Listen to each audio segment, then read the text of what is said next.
This is a Headgum original.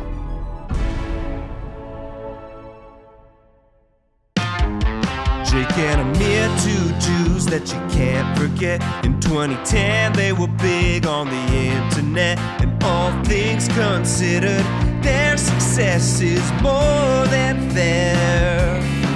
Now here's one more effort for only positive motivations, they swear. Segment. Another podcast. Segment. Each app different from the last. Segment. It's the Swiss Army knife of shows. Meet you two emphatic hosts. Whoa. Positive spin on an old classic. That's right. Monchi heard the feedback. He said, I've been seeing some people critiquing that the theme song is too negative. They don't like that it's mean to us. Yeah. It's sort of this reverse of every kind of internet comment, which is like famously negative, like these guys suck. Why is their show so positive? This is the opposite. People were like, these guys are nice. Their theme song is mean. We don't like it. Yeah. Hey, they didn't fail that bad. Yeah, and so Ferris is like, let me update the theme song, do a positive version. I don't know if this is the new version going forward, but I liked a little something new. Yeah, we can use it interchangeably. It's kind of cool. And the interstitials are going to be nice to us too, aren't they? Yeah, that's the goal. That's the hope. Instead of going assholes, it's like smart dudes or whatever. That's awesome. That's awesome. Although you could be smart and an asshole. Most smart people are. Because they're so intelligent, they could figure out ways to be mean to you. Yeah, and they think they're better than you because they're smarter than you. You know what I mean? Yeah. When in fact, they're not, like, they didn't do anything. All they did is just fucking be born with a different brain chemistry or something. Yeah. And then theoretically, maybe they like studied and tried to learn and better themselves. Oh, like they're more knowledgeable. Right. Yeah, I guess there's lots of different ways of being smart. Yeah, that's kind of annoying, actually, now that I think about it. Like, there's only so much time in a day. You can't learn about everything. So, like, this guy figured out how to game the system and be smart in a specific way. Now he's yelling at you about it. It's like, sorry, I didn't study that. I don't know what you're talking about economically, I guess. Like, back off, okay? Not everybody knows finances, bud. Yeah. And I know finances. Yeah, right. Yeah. Do you really? Yeah, like I know a lot about everything, but I'm just saying in general, if someone doesn't, like other people, we shouldn't look down on them. Yeah, exactly. Yeah. Is that what you're saying? So you're saying you're really, you were just saying that people were smart, were assholes. Okay. Yeah. You're really smart. At finances, that was me trying to be like humble and sort of up. Game the system in a cheeky sort of wink fashion to be like, hey, by the way, like I don't know what I'm talking about, but then like actually I am that smart asshole kind of guy. Right. What do you know about finances? Not finances, but I'm just saying in general, like world history, physics. Like I basically have a breadth of knowledge. I'm a master of all trades and a master of all. Yeah. And okay, so that's the saying is jack of all trades, master of none. You're saying master of all trades and a master of all, and a jack of none. Yeah, because everything you even I'm take a on, jack even of as no trades. Yeah. As a hobby, you become kind of an expert. You said history, so I'm curious. Don't what be curious. Well, I mean, I'm fascinated by history too. Like, okay, so you just know it and you don't even care. Can you tell me a little bit about? I basically figured out enough in AP US that I can carry me. Okay, U.S. history. Let's check. I never really understood who was involved in the War of 1812. Do you want to run through that with me? War of 1812 happened in 1812. It was between, it was like an extension of a few different battles, like a battle here, a battle there, and then all of a sudden it's like now it's a fucking war. And I think that tends to be a lot of wars. So you're saying, and like America was just like starting to be a thing. But this was like before everything. You're trying to put it in like ultra layman's terms. I could tell me what countries were involved. The U.S. Yep. And for sure. And then a few 1812. others. I wonder who was president at that time. In 1812? Yeah. It was not Jefferson. Yeah. It was well, you James said Madison. You said it was. It was James Madison. 100%. Yeah, 100%. Of course, 100%. I don't say anything that's like 12%. I trust you. Do you mind if I fact check that? Fact check?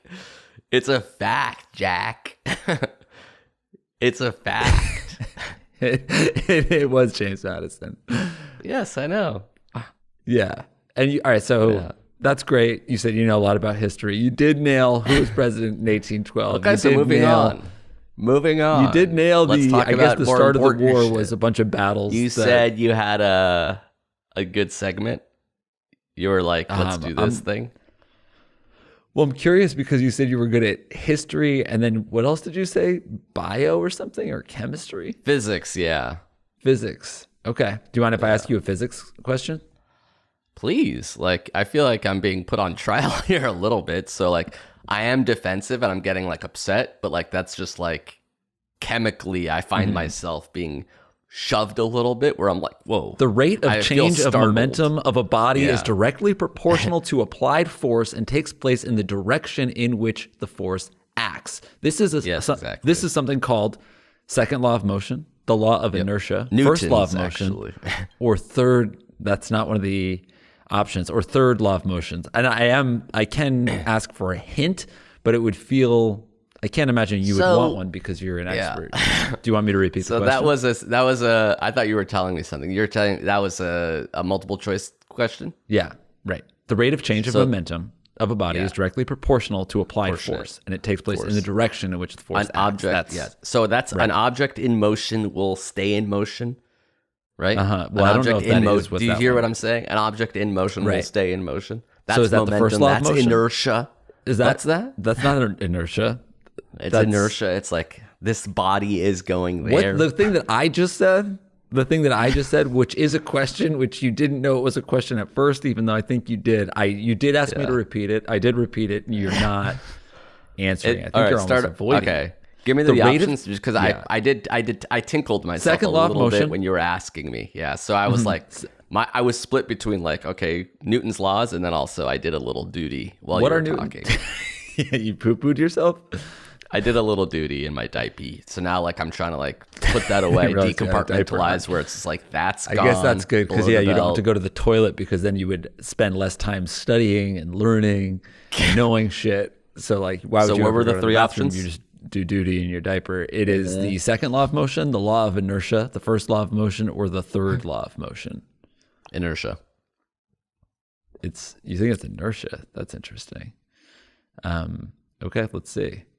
It wasn't inertia. Do you want it? Let's say that we narrowed that down to 3 now from the multiple choice. Because I do just still trust laws that you're of smart. motion. Yeah. So is it the first, second, or third law of motion? Second. That's correct. I mean, the thing is, like, getting it right is like all about paying the price, and like I feel like I did that to an extent. Yeah. So I was able to do the eventually. James Madison. I did do the second law of what is it? Momentum, inertia, motion. The period of SHM does not depend on the SHM. Yeah.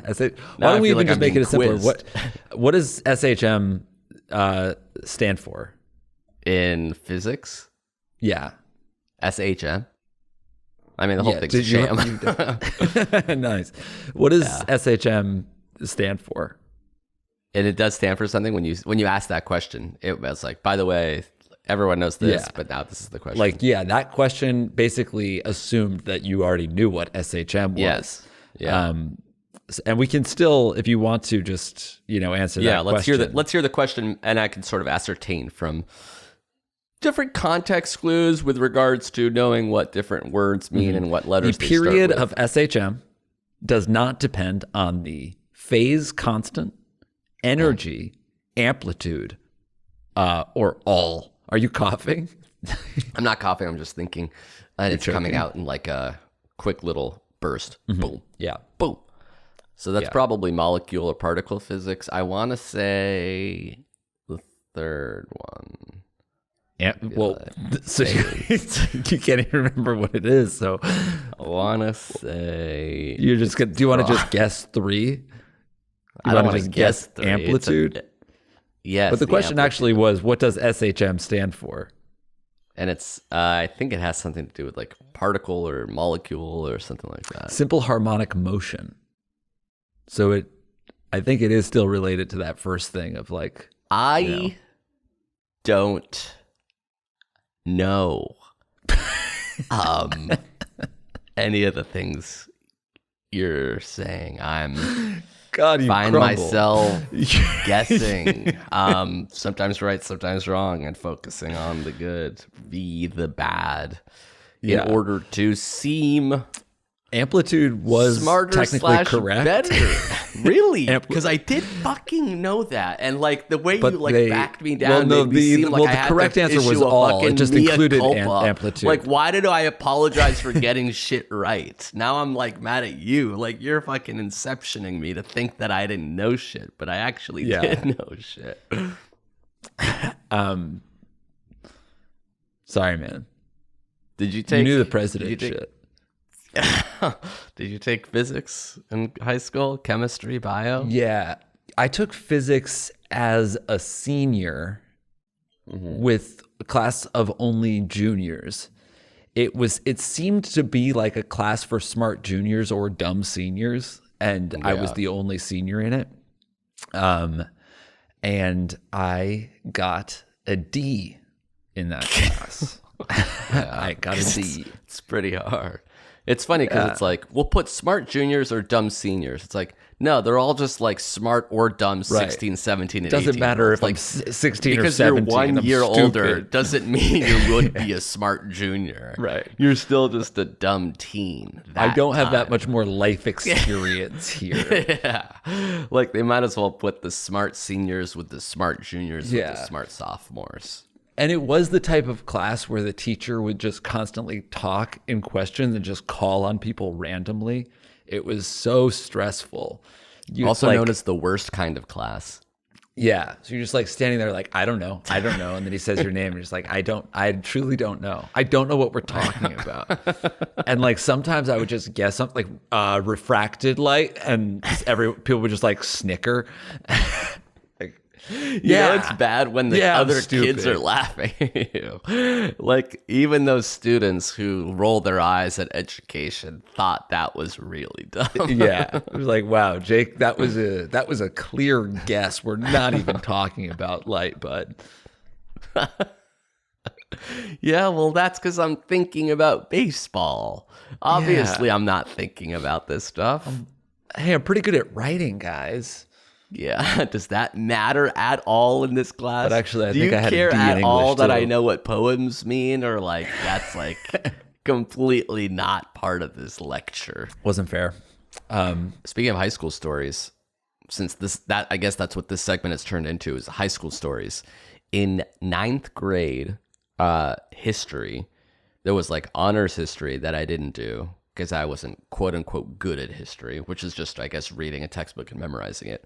So there was like regular history. And one of my friends noticed pretty early on that the teachers were Xeroxing tests from a teacher's textbook. And that was our tests every month.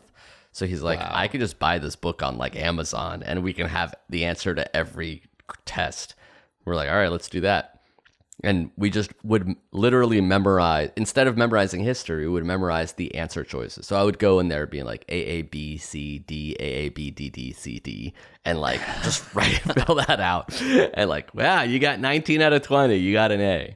And Right. so you'd we have to get cheated. like 1 or 2 wrong. Would you exactly.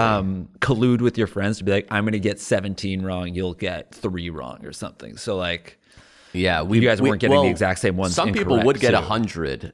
They wouldn't be like that. It's not like that difficult. Like some people would get 20 out of 20 and we would just get 19 or 18 out of 20. We didn't have to like figure out exactly which one of us would get which one wrong. And it kind of backfired because I got an A in that class and they moved me to AP US history in 10th grade. Oh, wow. Which is like a next level of history. We like bypassed honors. So it's like, all right, we're sending you straight to college level history. I'm like, oh no. And like, no cheating in that class at all. And that class was just a really boring lady who would literally for 80 minutes a day, just be like, all right, let's learn about this thing, and just read notes. That was the class. So just like watching a really boring movie every day of high school. And then in 3 months, they're like, all right, here's your test. Write an essay on the thing I said 4 weeks ago. Like, I don't remember / I cheated. I'm sorry. I shouldn't have cheated. This is all a huge misunderstanding. Punish me. Can I graduate Punish me still differently. if I tell you? Yeah. Like, you did so well in 9th grade. We thought like this would be just like a natural next progression. And I remember getting like borderline a C+, like 79.5%, just enough for a B- to save face in this AP US history class. You know what's funny? I feel like I thought history was insanely boring when I was in high school. But now I like history. And the idea of a sweet old woman just reading me 80 pages of history text sounds great. Yeah. That's like, it's essentially a podcast that I listen to. Yes, it was it was the original podcast. But like, she didn't do a very good job of like, hey, let's make this fun. Or like, hey, let me teach you about this thing. It's like, whoa, why are you telling me about the 1988 World Series? Like, oh, it's actually about the XYZ affair, and this is why. It was just like, in 1912, the Gilded Age started when Woodrow Wilson. I was just like, this is so boring. I don't want to listen to you read a fucking textbook at me for a year.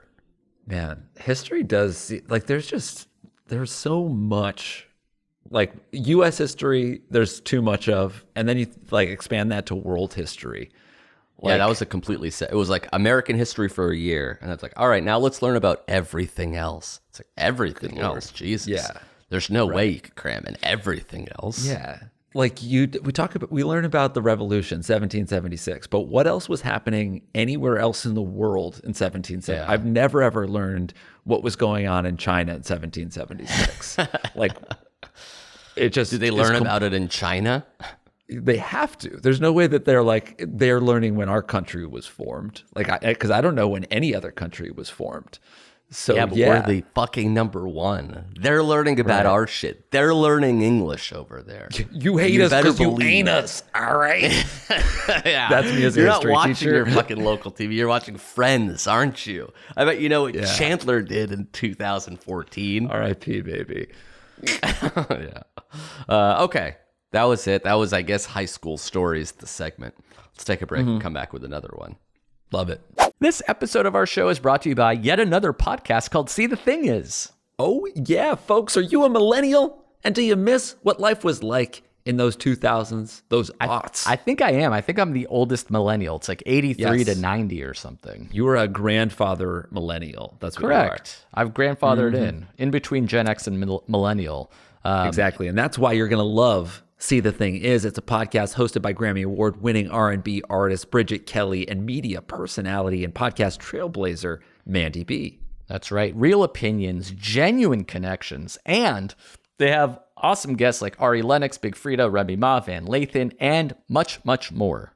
Always more. There's always more, folks. And if that's not enough, you'll leave with some new music recommendations or a curated playlist that you didn't even know you needed. So absolutely beautiful. Yeah, if you're looking to add another pod to the rotation, follow and or subscribe to See the Thing Is on Spotify, Apple Podcasts, or on YouTube. Yes, their new audio episodes drop every Tuesday and Friday, and visuals are available on YouTube on Wednesday and Saturday. You're going to love those. Sweet. Enjoy. Thank you, See the Thing Is. Cool guys. All right, we're back.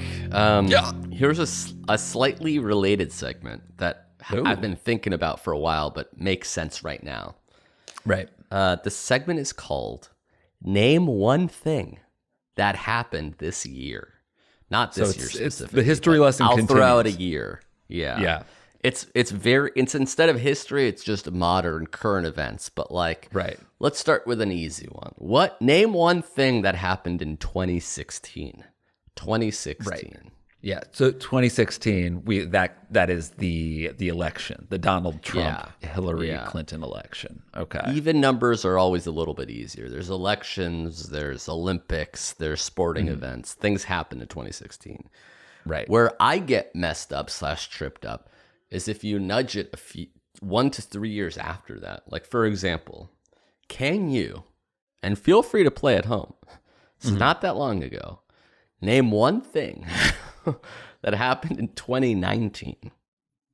This is 5 years ago now. A lot of things happened in 2019. We were fully formed adults. Yeah. Just looking for one thing. Okay. You can sort of talk your way through it, back into it, like based on like things that happened to you. Do you like, okay, what happened to you in 2019? Do you remember anything that happened to you? In 2019, let's see. So I got married in 2018. I moved to New York in December of 2018. So that is basically count. Right. No, yeah. But as soon as I get to New York, that's that first year in New York City. What was stuff that happened that year? Where did I go? Locally. What did I do? This is pre-pandemic. We didn't quite know. Yeah. COVID wasn't a thing yet. Yeah. All I can think is I went to Paris. What was going on there? Nothing. I think. Was there a revolution there? Didn't Notre Dame caught on fire? Oh, that's a good guess. Okay. Notre Dame because I'm caught on fire. I'm pretty sure that because I went to Paris in 2019. That was when I got food poisoning and I couldn't go to the church when everybody else did. But I remember that it burned down. I was like, wow, so I didn't go when I was there, and maybe I'll never get to see it. The Notre Dame Cathedral in Paris. The fire started April 15, 2019. You nailed it. Yes, dude. You got it. Awesome. I also know just from following Tottenham that they lost their Champions League game in 2019. Champions League final, which is kind of big. So I guess I could say who won it because I believe they lost to Man City. But that was you could also basically always I didn't remember that happen. You could basically always say that Manchester City won the Premier League. And sports is kind of a great cheat of this, where it's like, what happened try not this to year? Do that. All right, let me. So I'll give you a year. Give me a year. Okay. Preferably an odd number year. Right. Let's go ahead. Let's say 2015. Okay. Solid. 2015. So 2015. The year. This is also you describing the War of 1812. You know just as little, and you were 35 for it. Yeah, I was 32. We were living in the that big house on the hill, I think. Oh, we started Headgum in 2015. I don't know if that counts. Yeah, no, but that's just like to help us place it. Yeah. We started Headgum in 2015, August. We were living on that house, of course, on the hill. Classic. Yep. Classic. I think we went to Australia, maybe. It was like the first year the Warriors won the championship. I remember watching a game in either Australia or New Zealand. Yeah, I think that was... Wow, when was it? I thought... The first time we went to Australia was either 2015 or 2016. Yeah, I think we watched Warriors games. I think it was like similar timing in both Australia and New Zealand. Yeah. But yeah, 2015. I think that was that year. I think that was 2015. Yeah, it was the first year because in New Zealand it was the second time they won. Yeah. I remember it was a lot less interesting because they had KD then. Yeah, and we were watching Steven Adams, who's from New Zealand, on the Thunder. They were showing those games. And now, in terms of famous world events that happened in 2015, kind of weird that Obama was the president. Feels like that would have happened a long, long time ago. But no, Obama was president in 2015. Yeah. Still less than 10 years ago. I want to say the Notre Dame Cathedral fire. But there's no way, the faulty wiring was installed that would result in the fire. What about a royal baby? Like, wasn't there a royal baby that year? I don't know. I really don't know. That's a solid guess, though. Solid guess, because it was like 9 years ago. Kate and Will. I don't know much. Was it the royal baby or the royal wedding? Oh, one of those two happened on 2015, which would be a world event for sure. The royal wedding. That was what, Kate Middleton and Prince William. and everybody fell in love with Pippa Middleton, Kate's sister. The world met Pippa. Show me the royal wedding. Okay. Kate and William. Look it up. I'll say July 1st, 2015. Smack dab in the middle of our street. Smack dab in the middle of that year. Smack dab. Wait, hold on. All right, so the first one I saw was Prince Harry and Meghan Markle, so that doesn't count. That's obviously not the one I was talking about. Yeah. William and Kate plus 8. Let's see. Good Lord. It's so hard to find when this happened. Oh, sorry, buddy. It is 2011. 2011. Which is another year you could have given me. Yeah. Let's see. Yeah. Prince George was 2013. A few years later, they announced the arrival of their daughter, Princess Charlotte. So maybe let's see when Princess Charlotte was born. She was born in 2015. That doesn't count. You I said don't even royal know who baby. Princess Charlotte is. It's not what I meant. Yeah, I hear that. I don't know anything that happened 2015, all right? Is that what you wanted to hear? Was there a famous plane crash or some shit? Oh, what about the Sully thing? Oh, No, the that was like Miracle on the Hudson? 2007. Yeah, that did. I think that happened when we were working at IAC still. Yeah. So, okay, let's think. Where were we in 2015? Yes, I already did this fucking thing. We were shooting our pilot. Yeah. True TV pilot. Is that world news? When did the Syrian war happen? The civil war in Syria? Because that really marred our pilot. I think Russia launched its first airstrikes in Syria in 2015. So it was it a civil war though? Now I can't remember even that. There was something happened in Syria in 2015. This segment better sucks. believe We're too that. fucking dumb. It's so depressing. This is only 9 years ago, and we have not a single recollection. Yeah. I mean, all right, how about this? Try to think of anything that happened in the last 10 years. Okay, Anything. just one thing that Just ever one fucking happened. thing. It doesn't have to Fine. be on a Easy. certain date. Yes. Think it about- just has to be. Well, all right. Well, no, let's reverse engineer it. Let's take a look at Miracle on the Hudson. Sully Sullenberger Yes. lands his plane in the Hudson. What year do you think that is? Let's each guess. I will say 2011. Okay, I'll go before that, 2009. And you know what? Fuck it. I think the Balloon Boy happened in 2015. How's that for a world event? 2009 is correct. You said 2009, right?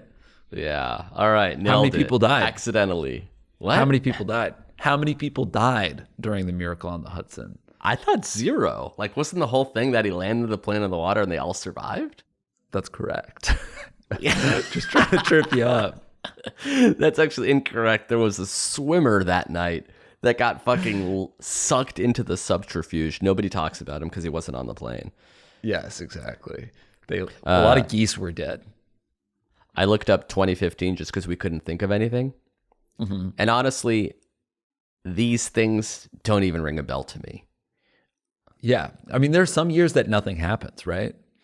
No, there's a lot of things. I just don't know anything. Like Cuba and America reestablished ties. That was a thing. Oh, yeah. I remember that. The Greek debt spectacle. The 2015 Nepal earthquake. These are large things that happened that changed the world forever. And they just, 9 years later, I don't remember any of them. I remember the debt spectacle, too, but I don't think I remember that earthquake. What else? It kind of makes you think, like, I don't know, maybe we shouldn't be sweating the small stuff or the big, really. 9 years, we'll either be here or we won't. And yeah, maybe the Chinese stock market crashed in 2015, and that was a big deal to many, but does it really affect me now? No. So really, we shouldn't be learning / caring / doing anything for anyone because none of it really matters is what I'm trying to say. And this is the kind of history lesson that I didn't get in high school. They try to make shit seem important to me. They do. And you know what? It's really all relative because in 1776, a decade-long period of Pax Sinica for China, a time of relative peace in East Asia, was led by the Qing dynasty. And you don't know that. We don't know that there was peace in China during our Revolutionary War. Do you? No. Nobody talks about that, at least not here. Yeah. So let's pitch a movie called 1776, and it's all about that peace treaty in China. Yeah. So like you think you're going in there learning about Washington, Franklin, and the guys, and then suddenly, it's a rope-a-dope. That's right. This 1776 is about a peace treaty in China. And guess who wrote it? Jake and Amir. Did you hear about their new movie? They wrote about a peace treaty in China. Why? I don't know. They thought it was kind of a funny little goof. Yeah. To name a movie to show us how narrow our viewpoint is. From the two guys who couldn't remember anything that happened in 2015.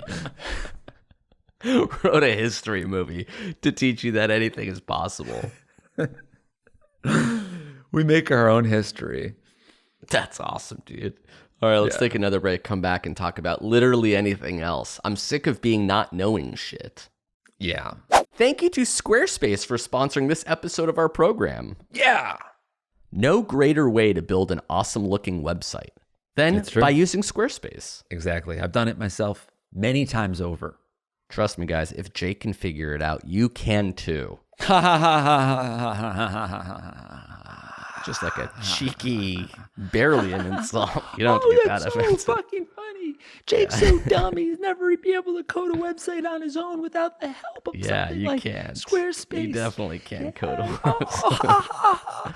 Let's all have a life at Jake's expense, mate. Yeah, jolly good. Yeah, he's it just is. a little It is dollar. jolly Yes, yes, isn't he? Sorry, we really... Go ahead. Do you have like talking something points. else to say? You can't fucking insult me when I'm talking, huh? Is that right? You don't know how to talk at the same time as me? Because you're Sure, I mean, I can talk over you, but it's not really. really Wait, hold on. Let me finish. You look stupid. There, that was easy. You could build a fucking online store, some custom merch. You can sell stuff. You can make a portfolio. You can build your own personal brand, and you can even buy a domain name through Squarespace. Jake, what can people buy? $2 dill. You guys have heard of $2 bills? Well, this is $2 dill. That's if you want to sell dill online. And obviously the price would have to be locked in at $2. Which is probably enough because it's just like an herb or a plant or something. You could probably still make a profit. Precisely, mate. So if you want to buy $2dill.com or maybe somebody's name.com, maybe yourname.com, the easiest way to buy that and to create that website is to go to squarespace.com/segments. Boom. Wow. Head to squarespace.com/segments to save 10% off your first purchase of a website or domain using code segments. Nice. So the prices are already pretty darn low. The product is really professional. Exactly. And if you go to squarespace.com/segments, you'll save an extra 10% off your first purchase of that website or domain. Perfect. It's absolutely perfect, and it's absolutely affordable. It's stylish. It's sick. They have 24/7 award-winning customer support if anything should go wrong. Again, that's squarespace.com/segments. They got a free trial, and then when you're ready to launch, you can save 10% off your first purchase of a website or domain by using that code segments. Nice. Thank you, Squarespace. Thanks. All right, we've returned. Yeah. And independently of all this history talk, I also had come up with an idea for a segment that I was just calling Oral History. Okay. But it was going to be an oral history, and each time we'll talk about 1 year of our lives.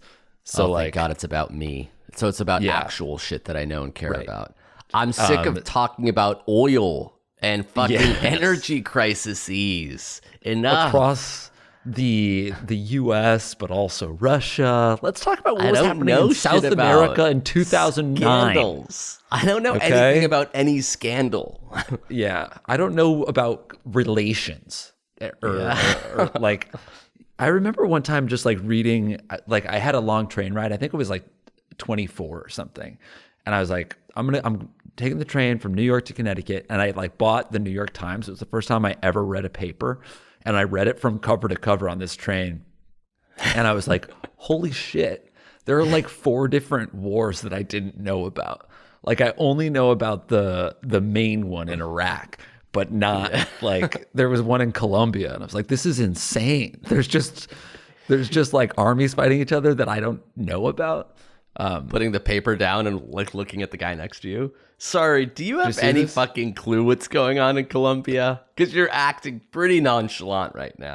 Why are you so coy? Anyway, this one's about you and maybe me and our freshman years of college.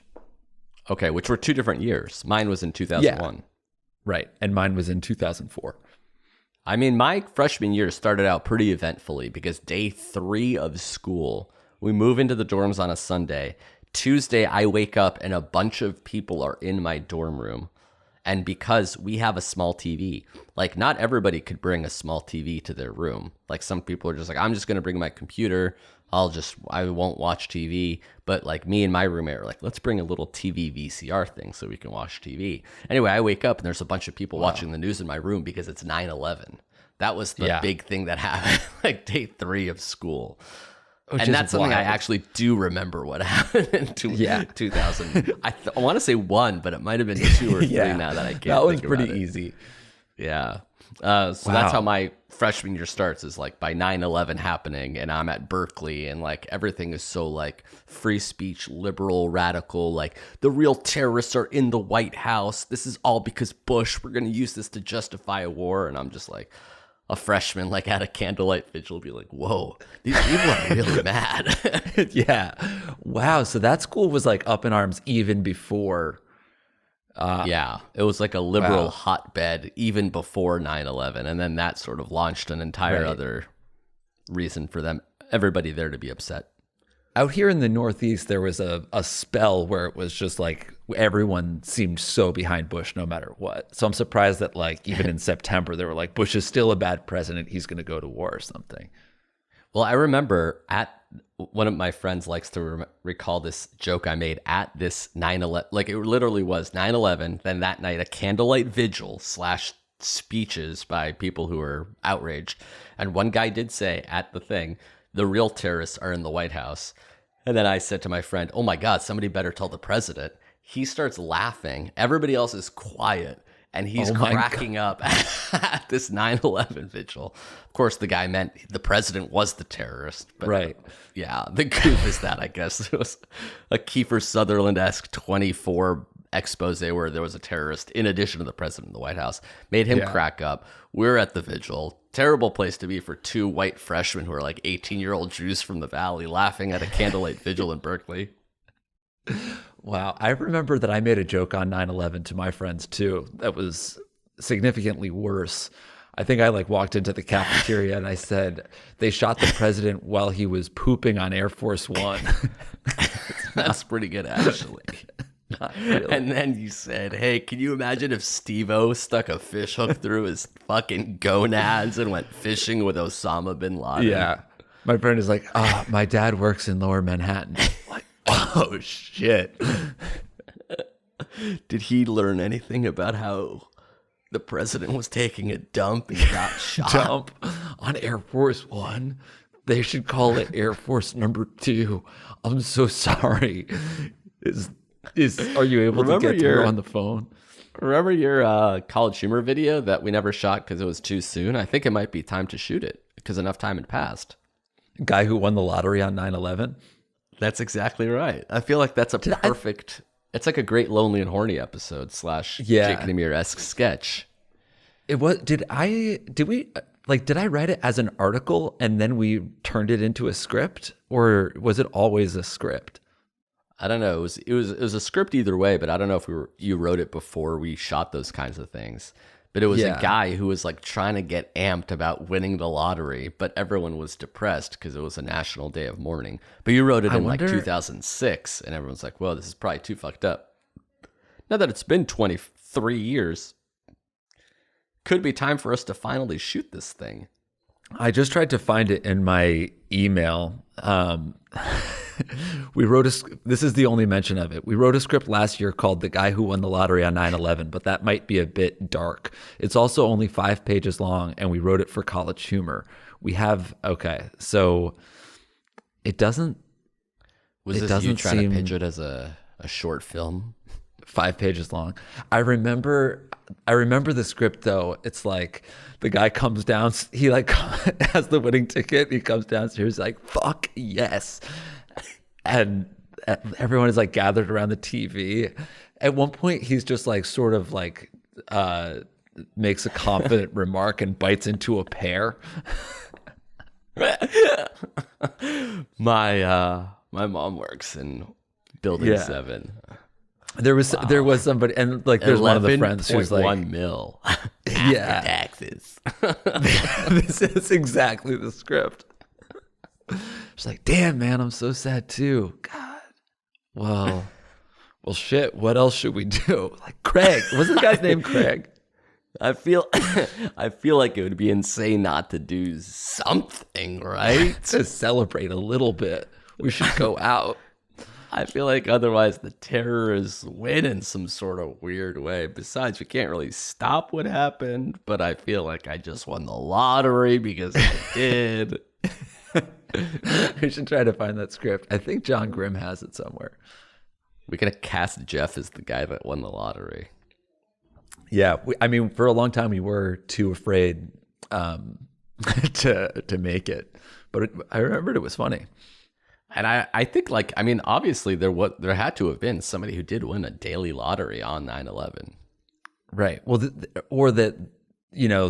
they do like a lottery drawing on 9/11, or maybe at the very least maybe they did it on 9/10, and yeah, he woke up to find out the news. Yeah, it seems possible with the other news. It definitely seems possible. Anyway, what devastating / earth-shattering / momentous change in human history happened during your freshman year? George Bush re-election, actually. I think that was that was pretty big. There was because we were like in the war, and it was kind of like 4 more years felt like it was going to be 4 more years of that bad stuff, and then it was. Yeah. But like you were at a school where probably half the kids voted for him because it's like a small school in Western Pennsylvania. Yeah, I think I told this story before, but the big events that I remember were the Yankees lost to the Red Sox in the ALCS. Yeah. I believe they went up 3-0, and the Red Sox came back and won 4 games in a row. And then you left school. I didn't get out of bed for an entire weekend. I was like so depressed. And that was like, and I was like, I can't care this much about baseball. Like, it's just, it's not worth it. I'm so sad. And I was just thinking about all of the guys on the team, and I was just like, they're sad. Johnny Damon is upset. Jorge Posada is unhappy this weekend. Like, I'm so They're sad. like already out there in Miami partying. You're much sadder than they'll ever be. But everybody on my floor was like a Yankee fan, and we all of us were like sad together, and we all hated the Red Sox. And I like felt camaraderie with my freshman year, like my boys at our dorm. But then like, I guess a few weeks later, the election was happening, and there was just all of these guys were chanting in the hall 4 more years. They all loved George Bush. One of them called me a kike at one point. And I was like, I can't go to school. That was here. after the baseball game. It was like, it definitely wasn't 50-50 at Moravian. It was, I think I was like, it had to be like 10 or 15% liberal. I think I was one of the only kids that wanted John Kerry to win. You were the only one that liked John Kerry and hated John Damon. Yeah. Or was Damon a Yankee? No, Damon was on the Yankees at that point. Oh, God. I believe. Okay, you're the only one that liked John Kerry and John Damon. No, I think Johnny Damon hit a grand slam in that game or something, or at least he homered. Did Johnny Damon homer in the 2004 ALCS? Because I remember I remember being really amped because Johnny Damon, he had like the caveman look. He had like the long hair and the beard. And then when he came to the Yankees, Steinbrenner made him cut his hair, shave the beard. I was like, yeah, these Red Sox are fucking crying over that. But I think he was on the forgive him for that. I think he was on the Sox in 2004. Yeah, he was. He was on Boston during that, and then he came to the Yankees after that. Yeah. God, he was good. Wait, but you were at freshman year at a college, and then you left after that year, or did you stay for the next semester or something?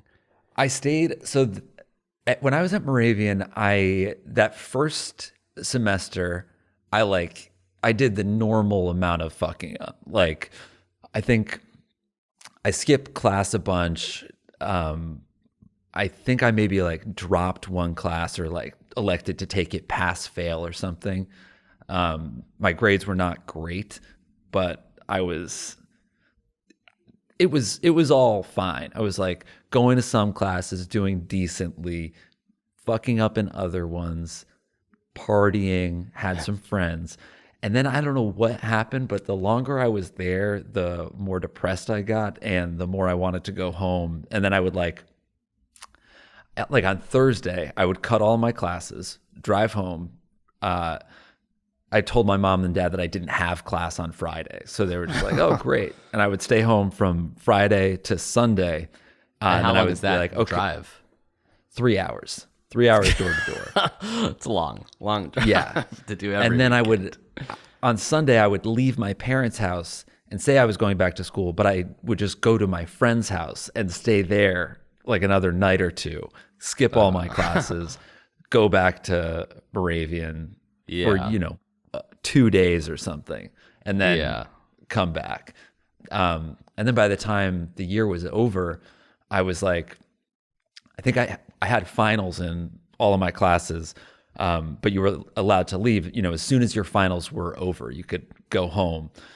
Some people had finals like into late May. Some people had finals like that ended in the middle of May or whatever. But I just told my mom and dad like, oh, my finals, I have the first finals and they're all over. I'm going to come home like May 10th. Meanwhile, I just didn't take a single final. Did you have a plan? Like, by the way, because they will find out. Like, there's no world where you just are invited back to school. Honestly, I would have blamed it on the kike thing. Yeah, in retrospect, I should have. Go back to that school. It's fucking filled with anti-Semites. Yeah, somebody called me a I kike loved bomb. classes. I didn't have a plan. I mean, I knew that I wasn't going to go back. When I went home, I was like, I'm not going back to Moravian. So my plan was basically to get into UConn, go to UConn, and start fresh. Do a bait and switch of the schools, and then just tell your parents, oh, that didn't work out, but I go to UConn now. Yeah. And would they be like, wait a minute, what do you mean you go to UConn now? I didn't think they would ever even find out. And they wouldn't have, because like you had to log in online to get your grades, and I could just lie and tell them what they were. And I wouldn't be like, I got straight A's. I would be like, I got 3 C's and 2 B's, and my parents would be like, oh, that's all right. Not bad. But I guess I'll pay tuition now. Yeah. Because they still have to write checks to the school. Right, exactly. So, and that's what happened. So I guess the financial aid, or I had like a partial scholarship to Moravian, and my dad got a letter that said that my GPA had fallen below 0.6.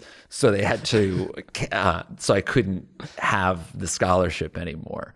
So, he came to me and he was like, what happened? You had a 0.6? Did you take any classes? And then he made me log in, and he saw that I failed every single class the second semester.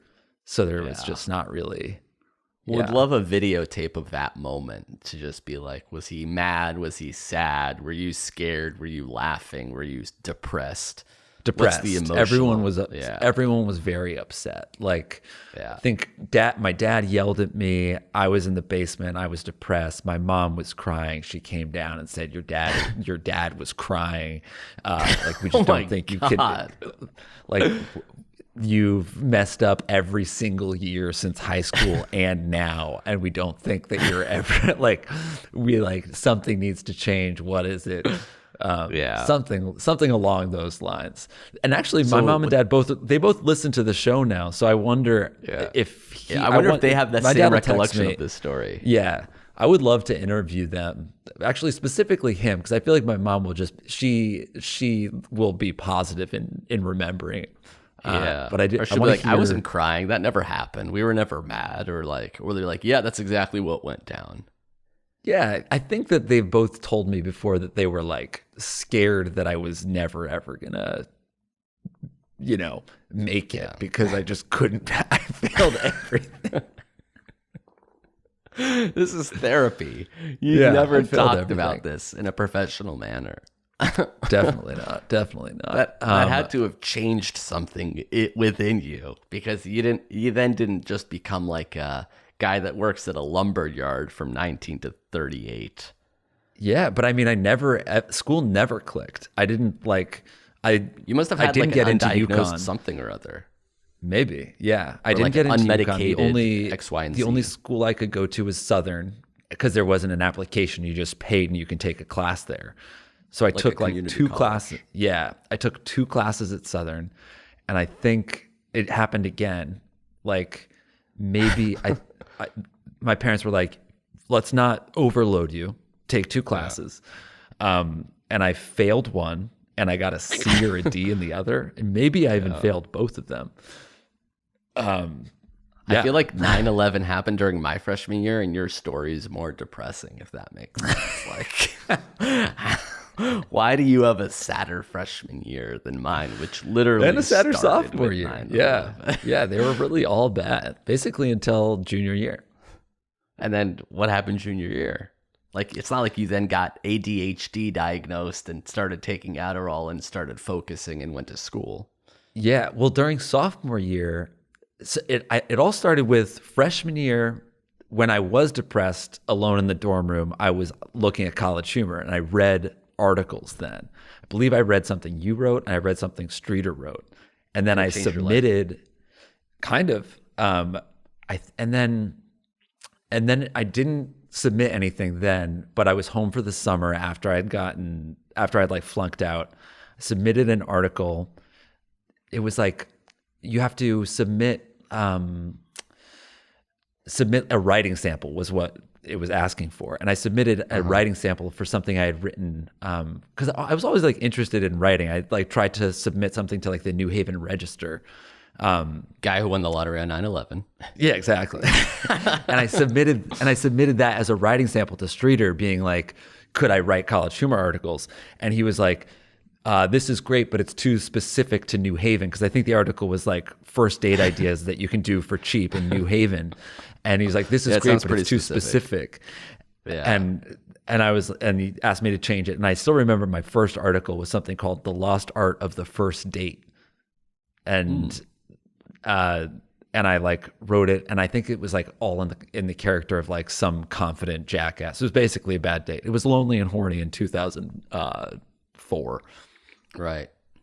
So you did that while in school, and then while waiting to go to Southern. So then I was like fucking up at Southern, but every month or two I would have an article on College Humor. Remember that back in those days, the articles were like 500 words, and they would sit on the front page for like 3 or 4 days. You could have an article there for the weekend. So I think that like having some semblance of success in something that was going well helped me, one feel like my life wasn't completely failing, but it also made me give up on school faster, because I was like, well, why do I need to go to Southern? I have an article on College Humor, which isn't impressive to my parents, because did they ever want you to see a counselor or anything like that? No. They weren't like therapy / medication / something. I wonder if that happened this year. Not. Everything would have been different. Yeah, maybe so. Maybe they would have made me take medicine. But like back then, way back in 2004, you were just allowed to have ADHD. But I don't think I really had ADHD. I think I was lazy. I don't know what that what diagnosis would be. It'd be kind of interesting to talk to a therapist about it too. Maybe I'll go. All right. But everything's fine now. everything turned out well. So joke's on you, I guess. I didn't have to learn anything about myself. I just sort of backed into a job. And then, but at College Humor, did you take it a lot more seriously than school? Or were you like, did you have the same habits at school as you did at the job? Yeah, I feel like one of the excuses I always had for being bad at school was like, I don't want to go to school. I know what I want to do. And I knew that I wanted to write. I knew I wanted to be a writer. But I mean, if I had a kid that was saying that to me now, I would be like, well, you have to do well at everything to prove that you can also do the thing that you like well. But I was just like so entitled that I was like, no, I'm going to fail biology because I'm a writer. It's like, well, you're 17. You're not anything. You're not a biologist or a writer, actually. Yeah. You're actually just some piece of shit living rent-free in the basement, stealing the car on the weekends. Do you think if you went to high school or some sort of school now, you would fall back into that negative feedback loop? Or you're like, now I have sort of overcome it and I'm interested and I'm down to learn and blah, blah, blah? I think now I view myself as being like slightly more collaborative and like aware of people's feelings and efforts. Like if I went back to school or something now, even if I wasn't into it, I think I would like value the teacher's time and respect them, which was something I didn't do as a child.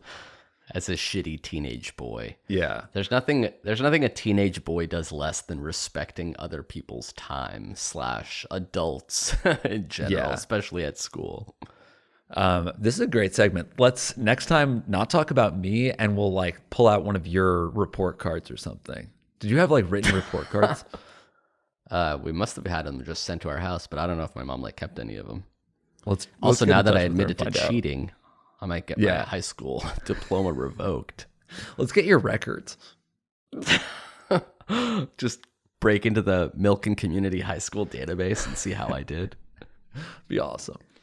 I'm sure it would be very boring and fine. Like half B pluses, half A minuses. Right. Yeah, I think in our school we had like the teachers had to like write paragraphs about us. So it wasn't, we got grades, but they had to be like explained. Yes, exactly. Much more holistic. Ours was very just like, you got an 88. That's a B plus. Bye. Right. Yeah. When I was in public school, the report card was just the letters next to the names of the class. But then when I went to Hampden Hall, it was more about the page and a half. Just recap. Yeah. Don't worry about the B minus. We don't like to think about that. Yeah. I want to talk Jake to you. Jake got a B, but he's actually pretty bad beyond that. Don't think the B is fine. Yeah. All right. Interesting episode. History / personal history. So maybe next time we could talk about the future a little bit. I love that. I'm sick of the past. Yeah. Speaking of the future, we're still making Patreon videos on patreon.com/JA. We're watching more and more Jake and Amir videos. We're watching Fired. I guess that is more about the past. Right. And we watched probably 300 Jake and Amirs at this point, maybe even more. Yeah. And they're all amazing. They're all incredible, each better than the last. So you can check that out at patreon.com/JA. And of course, we'll be back here next week. We're doing these on video as well, so you can watch it on our YouTube channel. So watch us, listen to us. We appreciate it either way. And we'll be back next week. Peace. Thanks again, Ferris, for the positive theme. Yeah. Bye, everybody. That was a Headgum original.